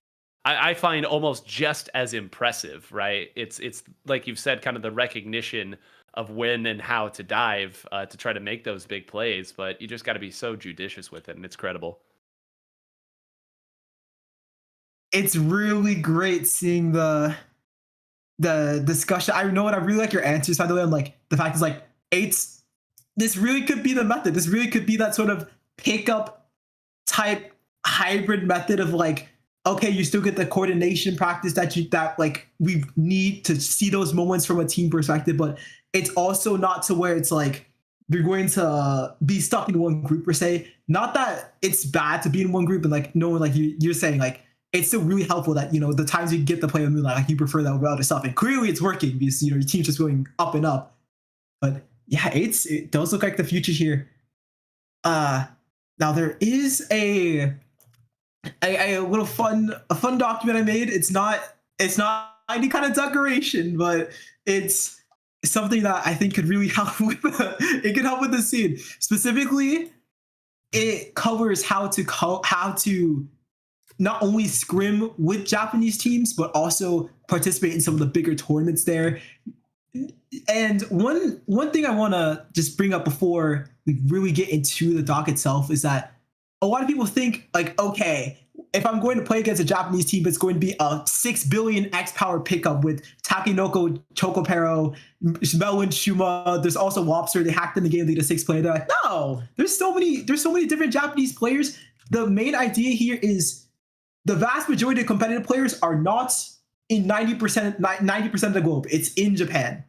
This gives ways to talk with, you know, a ton of players that share our passion. And even if they're not like 3K, 5K, whatever, like you can find people that are 2,500, that are 2,200, that are looking for scrims or are looking for tournaments to just play against people with. So I remember this year a is doc the, similar to this, like being passed around like a while ago in Splatoon 2, kind of the end game of Splatoon 2. I think especially when code was going around, and it's like it really is that simple. It's just like such a hard like uncomfortability to pass through because of the language barrier. But once you get over that, like I know Allie, the Tetra player, like she would join JP scrims like a ton. Yeah. I liked your Oh. last paragraph in that previous little page there. Stable connection plus the LAN adapter, please. Yeah, did read down to the end of the text there, and it's like, yeah, that's important too. But Magic brought up something really good there, which is like, once you've got some connections and you're in, like you're kind of, I won't say always in, but it's they really like playing the game and they really like strong opponents. And if you prove yourself to be a strong opponent, you will get games. I remember even back when Seafood Sorbet was on the come up before they were even in control and really reached that next level. I remember talking with Quake back in the day. I was like, yeah, how do you guys practice? And then Quake was like, yeah, I don't know. Some Japanese players started following Biscuit and they really like Biscuit. So now we get Japanese scrims all the time because they like playing with Biscuit. And this was back before Biscuit really became Biscuit. But that just kind of goes to show you, like, if you have a decent connection and you provide good, stimulating and exciting games, yeah, they want to play. And I will also note it is much easier than it used to be. Back in the day, you couldn't even get Area Cup results in English, and you had to dig through everywhere just to find these names and whatnot. So, I mean, this resources like the one that you've created here, they abound, and that door is much more open than it once was. That it makes you feel just happy to see that. I didn't know that, by the way. That was like, so apparently like Biscuit, like before Biscuit became like the god FT win, drops 14 balls, everything. Apparently like he played a lot with JP players. Yeah, we'll play a lot with JP players, and that's how part of how Seafood Sorbet eventually got as good as they were. They're I kind of pulled them up as like the example of a team that they were never like bottom 2 in a tournament, but they certainly, like, getting into top cut bracket in a BNS back in the day would have been a good result for them. Magic, go ahead. I actually, this might have been Seafood Sorbet like before Biscuit joined, but like I remember the days of Young Inc., the precursor to Low Inc., and playing against Seafood Sorbet all the way back then, right? And like playing against them in that tournament, like that is a team that really had like a major glow up, and I didn't even realize that's one of the ways that they really pushed for it. That's super cool to hear. I mean, hey, they got amazing, and one of the catalysts, of course, the biggest catalyst is that they put in the work, like they put in the games. Like I was bringing up earlier, can't bother you to wait a high level, but hey, playing with Japanese teams was something pretty helpful for them. This document teaches you at least it gets you to like it gets you started like pretty well. But I want to just go through something that could be probably the most important thing of this stock is the scrim section. Like, yes, the tournaments are also like pretty important, but just the scrims, that scrim message up there, the little like it's right here. Here's a basic scrim just a breakdown of it. That is that's the juice. That right there is the juice. That top line right here. I'll see if I can highlight this on like my other account. Can I do that? Okay, that works. Yeah, right there. This line right here, which I believe is, let me see, Taiko-sen Aiste Boshi. This, if you just search this up on Twitter, you will find so many groups looking for scrims. I do not want to hear a single person complain about not being able to find a scrim. You search this single phrase up on Twitter, you are going to see lines. They are going to there's set player after player after player that are asking for scrims. Inkwave just started, which is essentially Japanese Ludi, so a bunch of people are hungry for that. There's 2v2 scrims, there's 4v4 scrims. People are looking for 2.2k, for 3k. The whole shebang is with this single line. Shout out to Redo, by the way, putting on Inkwave, the Japanese Ludi for everybody there. Some of you in chat may remember back when Redo was an active competitor. And I gotta say, that guy's got some gray on him now. A very finely aged gentleman at this stage. Wow. But yeah, no. Redo's a great follow on Twitter because he's always just hyping up Inkwave. And, you know, should. It's good stuff. I didn't realize there was like a JP Ludi. That's awesome. No, were you going to say something earlier? I thought I saw your circle glow. Yeah, I was just wanted to bring up that I saw Bursty made a great post on Blue Sky talking about it, about like just kind of the gap of trying to get like this practice against Japanese teams and players is really, it's not as like, oh, we can't get it. It's more of like, it's the commitment to being up early and playing these tournaments, playing these scrims. Also, you know, internet connection is a big one. But made a tweet about talking about like melee players like Amsa, and like, you know, for us, the Western scene we can improve amongst ourselves, and we've shown it, but it'll be at a like steady rate over time. To get the best practice is to play against Japan, because they have, as we've seen, the knowledge to beat us up. And we would want to learn that, we have to play them. And made a tweet about Amza, like fantastic melee player from Japan, talking about like, you know, great scenes in Japan, of course, but you know, how did they climb so fast is they moved to, you know, they played in North America, where the majority of the skill and the talent was. They played in the best region in the world to get the best practice. And that's how they partially, you know, not all of it, but mostly got so good, is they play the best talent in the world.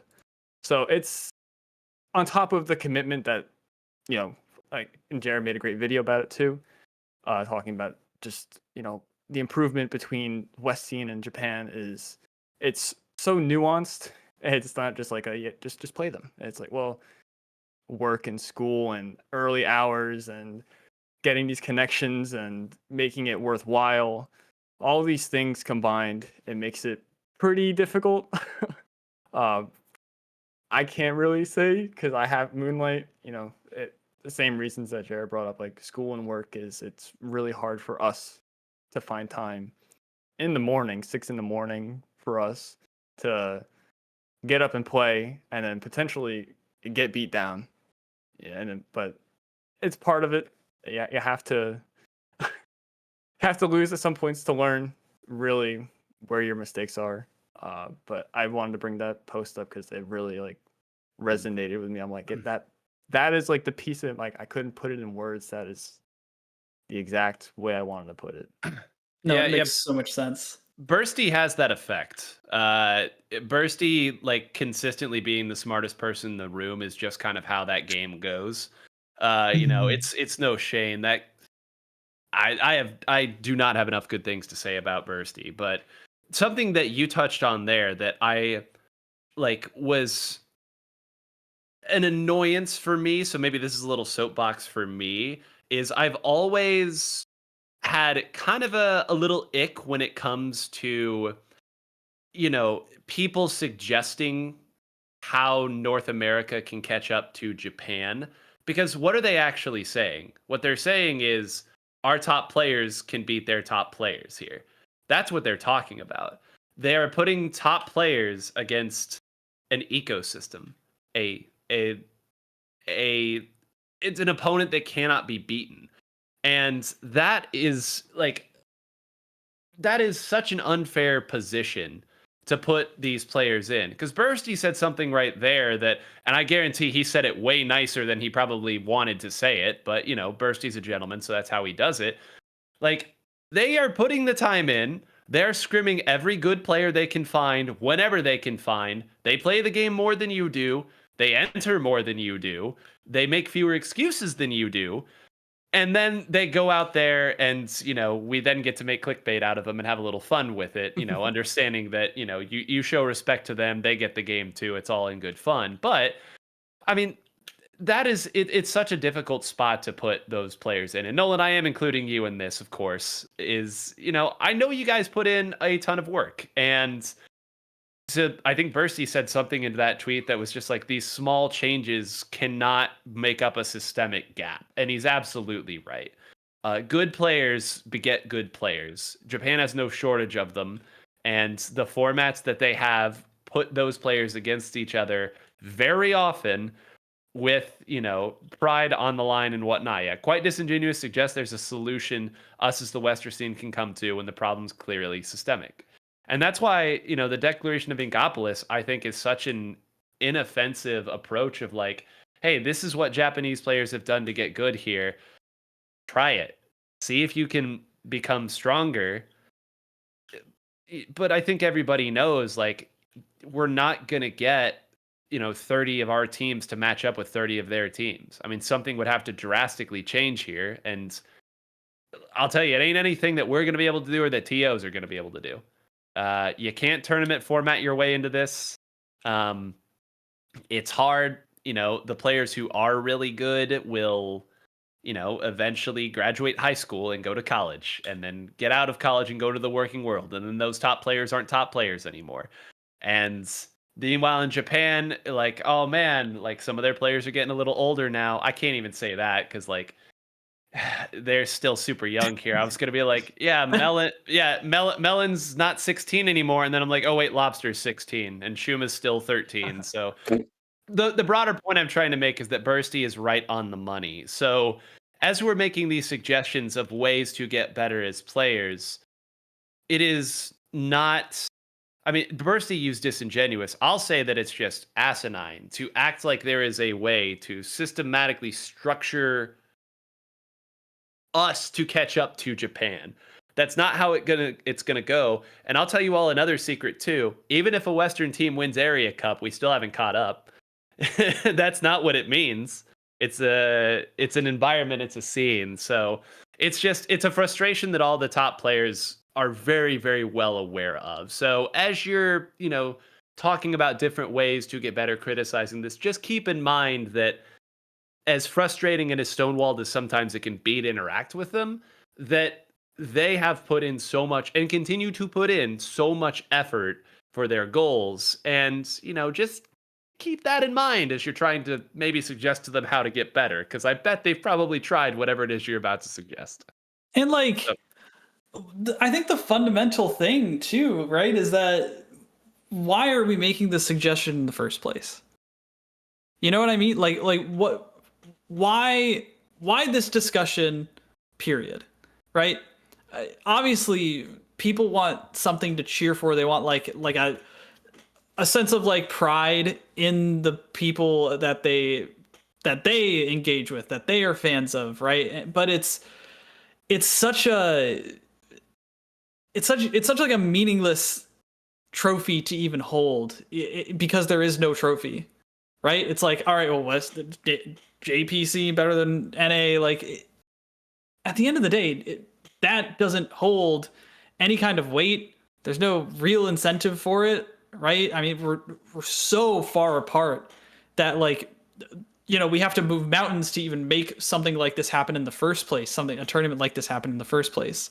And so I think it's just one of those things that got overblown and definitely like overblown to the 20th degree. Like it got overblown 100,000 years ago. Yeah. And like I could understand doing like NA versus EU, like the Crown, GSM. Like that was a fantastic tournament, fantastic event. Like that was so much fun. But I don't think that we need to do the same thing for the West versus JP. Like I really think this all boils down to it's not that deep. One other thing that I will say is that TSM was one of the first League of Legends teams to go boot camping in in South Korea, right? Like during like the first 2 years of League. And I think that they really made it out there because they were focused on like putting themselves out there, like having the content around it, and then like kind of like making a thing out of it, right? Like if we really are, and if any top players are like motivated to that nth degree, the thing that they should do is to completely go down that same route of like, you know, we're the team that's going to bring the trophy back to the West, right? We're going to make a bunch of content about it. We're going to have a team house. We're going to go boot camp in Japan before Worlds. You know what I mean? Like do all of these things. Like that would be a lot of fun, right? Is to kind of have a team that is committed to that, right? But it would take the right players in the right circumstance and their want to do something like that. And we shouldn't, this entire thing boils down to, we should not put our own wants onto what these players want, right? And that was one of the most important things that I learned from K-Bot, who was in chat. I don't know if he still is that, you know, we're not in control of these people in our community, right? Like they don't bend to our whims. We do not bend to theirs. They are their own self-determining people, and they have their own goals and dreams and things that they want to do and pursue. And if getting so good and committing their entire life to beating winning a Japanese tournament isn't one of them, I think that that's okay. Listen, I know a successful career and like a decent Roth IRA is important, but have you considered just beating Melon? Like, that's pretty cool. I know a lot of people who have some money in escrow right now. I don't know anybody who's beaten Melon. So, you know, it's a matter of scarcity. It's a matter of scarcity. So, is that what I should do with all my newfound time? Is I should just start like completely streaming, grinding the ladder, get the VPN, JP, just stream like 12 hours a day. We're talking Siglemic, like just everything. That's signing up for Inkwave. Yeah, exactly. Signing up at. Hey, Melon was in the Plus server for a while. Okay, let it never be said that the kid wasn't willing to throw hands. I watched that. There. I watched that first scrim that he joined, and it was nastiness. I mean, Nolan, earlier you made the comment, which is empirically correct. They don't have different gear, but watching Melon's Inkling move, I kind of wonder sometimes. I'm just like, are you sure he didn't shrink his hurt box or something? But get bunks down up. Listen, at some point. Body of Water in chat saying, I think Warren Buffett could be a Moonlight fan. Get on that quick. I don't know if you've seen Warren Buffett lately, but that's not a young man, okay? That is just 1% of his wealth into that, and we'll eat forever. I love these answers so much. And the really, really key point and the kind of vibe that, you know, I get from this, that the top players, they work hard. Like, if this tournament didn't happen, we would still like have this absolute, and should still have this absolute respect for some of the best players of the scene. Because like we see, like Keo yesterday streams competitive stuff for 10 hours. Like, granted, there was some casual like stuff mixed in, but it was like there was 8s, there was scrims, there was Sendo Q. Like, he did that for 10 hours. I can, like, the amount of people that can play in plus one level stuff for like that for that long is not many. And like, granted, the Japanese scene is just you know, it's really big. There's things that fuel its growth, you know, consistently. Stuff like Koshien really snowballs that growth, especially. And you know, NA is starting to get there with the North American lead, but like there's still like, you know, European scene to focus on, and there's a lot of scuffness that's happening in the Western scene right now that makes the task of, you know, getting to, not even passing, but getting to a 4K, 5K level really hard. So the theme of respect your top players, this 124 statistic, there's a lot more that goes to that beyond just, oh, well, these top players are definitely lazy. They're not. They're really not. Hold on. You're saying that we should have nuance? Crazy. Maybe. You know how to spell that. I might just struck down for that for it. really great points around the board here, especially at the point there about the integration factor. But yeah, I gotta say around the board, we covered some extraordinarily important topics right now. We talked about the Splat World Series from not just the results, but to some of the timeline, some of the storylines that are pretty interesting, as well as, you know, really mean what it really means to be a, you know, the place well in that tournament, what it takes. We talked about the declaration of Ecopolis, some of, you know, like our general vibes to it, as well as like, you know, some changes that could have been made, like maybe, you know, changes to the language or some things with like the team versus solo environment. And oh yeah, actually there's one more point. There's one more point that I want to bring up that was pretty interesting about Splat World Series, actually. One interesting thing. It's not a Japanese versus Western result, but it's a Western v Western result. And it was with Frutella, which is one of the groups that I remember talking about like a couple of times, and also was a favorite pick to win the one of the qualifiers. Like we talked a bit about the qualifiers before those Splat World Series, but they 2-0'd Milky Way. Sure which like have any of you all watched that set yet? Because I watched it just before we got on. So I did not watch it yet. No. Well, the codes are out, so you can watch it. But it is impressive to say the least. Frutella almost gets knocked out on game one within like 30 seconds. It is almost terrible what happens to them. And almost every other team, even if they find their footing, still loses that game, especially in zones. But they knew their maps. They collapsed really, really well. And they exploited what I would say, and maybe this isn't, I'm comparing this to what I know the Milky Way squad is capable of when they're all in shape and well practiced together. Some openings that they left. I mean, there are moments where you can see Jared is ahead doing his thing quite well, but then Brain gets separated a little bit from it, and there's just these little gaps. And Frutella was just sharper in the set. Game two, I think, is just a very classical Splat Zones game, but Frutella, you can tell, is kind of just outpacing him a little bit in these fights. There's a few moments where, you know, Jared goes crazy, Brain goes crazy. But yeah, I mean, Frutella just looked really, really good in that set, and I was impressed. And I don't think that's the best that Milky Way has. I think they would tell you that too. To lose the previous set in the way that they did took every little bit of wind out of their sails, I'm sure. But to that point here, let's not miss that this is a Starburst permutation with some swaps here. I mean, I've seen these teams stumble into tournaments in top two with not great play. So credit has to be given to Frutella with the way that they play. Oh, do we have the replays up here? Oh, ooh. This is Jared's POV. Okay, so this is Jared's POV. Pretty good here, but yeah, this is the game. I mean, they almost get urchined to to the sun on this one. But yeah, I mean, it's just good stuff from Frutella here. I was very impressed with the way that they played here.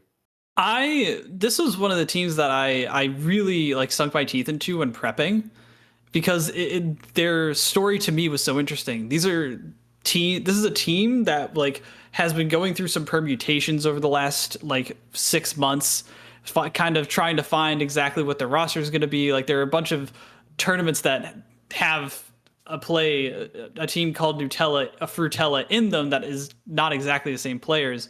But all of a sudden, this punchy, crowny duo that really came into their own in the past like 2 years. Like these are players that were in Div 7 in 2023 and won their Div 7 bracket and have been like climbing ever since. Like it was a really actually cool and inspiring story. And it seemed like they were just playing really classy Splatoon. Right, they had flavors of what I noticed from Starburst, where they're present as a unit. They're not trying to go for flashy plays. They're just playing for their specials. They're structured in the ways that they're approaching. Like it seemed like they were really, really just solid on the fundies and not super flashy, but they were constantly making impressive plays. Like it really seemed like this is a team that's next up. Yeah. And what's really cool too, watching the games, like, I don't know, a lot of times when you see what you'd consider an upset, you'll see like the moment where it happens. And the reality of top level Splatoon, folks, is that when you get two teams of similar caliber together, sometimes there ain't a moment. Sometimes it's just consistent execution over waves. I mean, how long did it take Milky Way to get this zone back once they like found their footing? Almost no time at all. There isn't a huge play where this happens. It's just gradual, take the zone, win this fight, save the special for the counter special, shark at the right time, and then eventually you've got enough resources at the end of the fight. The enemy team has to rush you because the timer's ticking down, and then you get your 3 or 4 down. That's cool. But I was, again, I know I've said it a few times here, but you know, watching this set, like, yeah, it's not the sharpest Milky Way's ever played here, but there's no gimmicks. I mean, they aren't getting reef slidered to heck all around here. They're playing the maps right, and I mean, this could be the start of something really cool. I mean, it's nice to see the old great ones get pushed every now and again. Nolan, you played them in one of the quals, right? I was just going to bring that up. Go for it. I had to play them twice. Tragic loss, 2-3 at FT win again. Our sets have just been 2-3, 3-2, back and forth like several times. And it's like, man, but playing that, like, they really impressed me. I'm not gonna lie, it was very fun to play them too. A little stressful, but it was intense. It was like that exact like competitive, like, that's why I play the game. It's like these tense moments of like skill, like two skilled teams playing each other. It's like and it's like not a wash. It's like it's a back and forth. It's fun. They really showed up. Like, as we are seeing, they took it home. I mean, at least this set, that's a astounding win. I mean, I can't remember. Like Moonlight, I don't remember the last time if we've beaten Milky Way in tournament, like, and especially in like a tournament this high caliber. Like, there's so many eyes, there's so much stress, and to pull through in this is like that's the most impressive part to me personally. I also wanted to add a producer's note that I think elevates this 1,000,000%, is that Frutella is the brand of a little candy in Europe that is essentially a Starburst. It's like literally a fruit flavored candy in Europe, and you can look it up. Actually, I will pull it up to show you what it looks like. I did not know that. Yeah, a little Frutella. It's literally it's the same packaging and everything. Wow. There has to be some faith. There has to be some faith behind this. Like, Frutella had to have like the power of the gods behind them. It's like, show the power of European candy. Decimate Starburst. Like, oh my gosh. Wow. As powerful as Milky Way. Yeah. Amazing. Milky Way cannot defeat the power of irony. That is a force that no team can overcome. Wow. I think it's funny how they probably Thank went you. from fans to beating them in bracket in a big Worlds event. Yeah, that's saying conspiracy, and I'm not so opposed to that idea here. We need some investigative journalism here to see where the fix is in. Someone just finds out that secretly over time, Bran was just painting "We are throwing" intentionally, like in all of the ink or something like that. Like, how did we not see this? No, I mean, like, I think they're next up. I'm very excited to see like a new, actually established like roster consistently wanting to play together from Europe. That seems like they're not only new blood, but like consistent. They're with it. Like, they've got a good set of core players that have been playing together for a while. Like, I'm excited. Will truly be great to see. And that's just like the great part about tournaments like this, right? Just you get to see who's putting like when stuff is hitting the fan in this kind of tournament where it's like shocking sets after shocking sets happen, like which team has really been quietly putting in the work, quietly putting in the hours, and hey, Frutella showed up there. It was just very impressive, very impressive. But yeah, with the coverage of that very impressive set there, that about wraps up the main points you have to cover. Again, we went through Splat World Series, talked about the, of course, how the West did, but also, as we covered, just did like an impressive set in Frutella's. We also talked about the kind of gap between the Western side and the Japanese side, and made sure to highlight that it's not like a laziness thing. There are players here that really, really, really are trying the best. It's a bit of a systemic issue that needs to, over time be bridged. But at the tail end, we did talk about how if you are looking to, play against or just talk with some of the players of the Japanese scene, like again, there's a ton of competitive players. Most of them are Japanese. We have a document here to help with that, to help bridge that gap. But yeah, around the board, that's about going to cover episode 11 of Splat Chat. I want to go through and ask each of y'all, Nolan, Nine, Magic, where can we find each of you? Where can we find each of you? What socials are y'all posting to? I guess I'll go ahead and start. You can find me at @SSNolan_ on Twitter. Lots of good stuff going on that. So, I mean, here I am, really tall with shaggy brown hair that sweeps to one side unless I comb it a certain way. Just kidding. I've never touched a comb. Am I talking about me or Nolan here? You'll never know. No, nine whole grains. You can find me everywhere. Nobody took the name anywhere. Who'd have thunk it? Nobody else invested in that real estate. But that's mine. I did post something in the chat that we can go through after this, because I do want Magic and I didn't get the chance to talk about this during the cast, but it could be after everybody else does their introduction. I couldn't miss the opportunity a second time. I'm down for it. I want to see it. I want to hear about it. I'm curious. But yeah. Yeah. Magic, what are your socials? So you can find me on Blue Sky at a convoluted domain name that I'm probably gonna change soon, maybe. It's frozenmoonlightgames.com. You can also find me on YouTube, and I'm hoping to start posting more on YouTube. We'll see. We'll see if the content grind comes through. At Magic, it's Magic 8-Ball. It's probably very hard to find. You have to go to channels specifically and then look at me, or Magic 8-Ball space Splatoon if you want to find it. Follow me there. We're probably gonna go the YouTube route. Other than that, Nolan. I kind of stole my thunder. No, I'm kidding. I'm kidding. I would never. SS Nolan _ on Twitter, SS Nolan on Blue Sky, and everywhere else on Twitch. We'll try and stream more. I've been saying that for the last 3 years, but just it takes time. Yeah, it just busy, basically. Yeah, I would love to post more. Gonna try to, hopefully, following that train of thought. Yeah.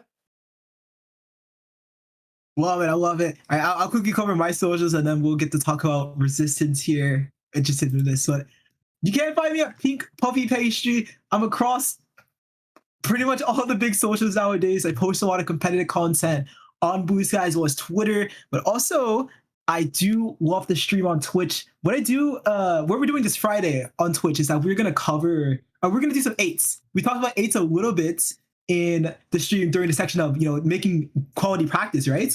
But it's gonna be 8s through my Discord server. So you in the chat right here, anyone that's listening, you can play. Check out my card, which is from my Blue Sky. Just go to my Blue Sky and then go to my card. You'll get to join that Discord there. But yeah, before we wrap up here, you want to talk about what's one of the GOAT Splatoon names, Nyan? One of the GOAT Splatoon teams ever.